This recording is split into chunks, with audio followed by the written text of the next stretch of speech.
Passons au vert, la chronique environnement et nature, avec Samuel Blois. Elles sont là, tapies dans l'ombre d'un talus, perchées sur un vieux tronc ou suspendues à un fil de lumière, mystérieuses, parfois minuscules, parfois extravagantes. Elles ont enflammé l'imaginaire des anciens, fasciné les botanistes, ruiné les collectionneurs et traversé les océans cachés dans des caisses. Aujourd'hui, Passons au vert vous emmène en voyage, un voyage dans le temps, de la Grèce antique aux jungles coloniales. Passons au vert. Pour ce deuxième numéro consacré aux orchidées, nous allons retracer et rechercher ces traces qu'elles ont laissées au fil du temps. Dans la Grèce antique, l'un des premiers à parler de cette fleur est Théophrate, l'un des élèves d'Aristote, est considéré comme le père de la botanique.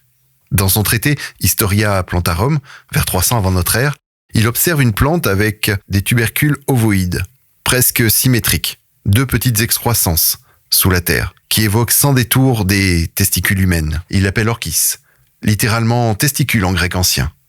Le mot est direct, mais fidèle à l'observation. Le nom est resté, traversant les siècles jusqu'à nous. Toute la famille des orchidées en découle. Mais ce n'est pas qu'un jeu de ressemblance anatomique, car à cette époque, la doctrine des signatures commence à se forger.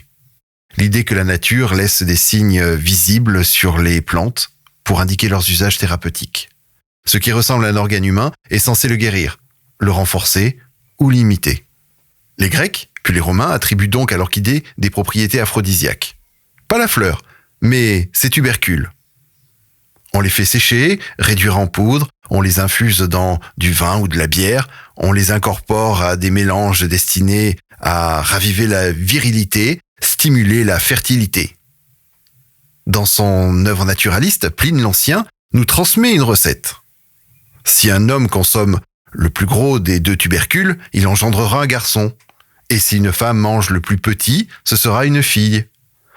Une sorte de menu de la fécondité version pastorale. Dans le monde romain, Dioscoride, médecin grec au service de Néron, complète toutes ses connaissances dans un recueil, De Materia Medica, un best-seller antique de la pharmacopée. Il y classe les orchidées parmi les plantes utiles, mais à manipuler avec précaution. Durant cette période, les orchidées croisent aussi le mythe. Des figures androgynes, des dieux métamorphosés en fleurs, des jeunes gens promis ou récompensés par une transformation florale.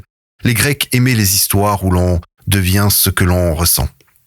Selon la légende, Orchis, fils d'une nymphe et d'un satyre, avait hérité des traits de ses parents, la beauté et la nature sauvage. Lors d'une fête de Dionysos, après avoir abusé, il tenta de séduire l'une des prêtresses. Dur péché et dure punition, il fut déchiqueté par les animaux sauvages. Par pitié, les dieux le transformèrent en la plus belle des fleurs.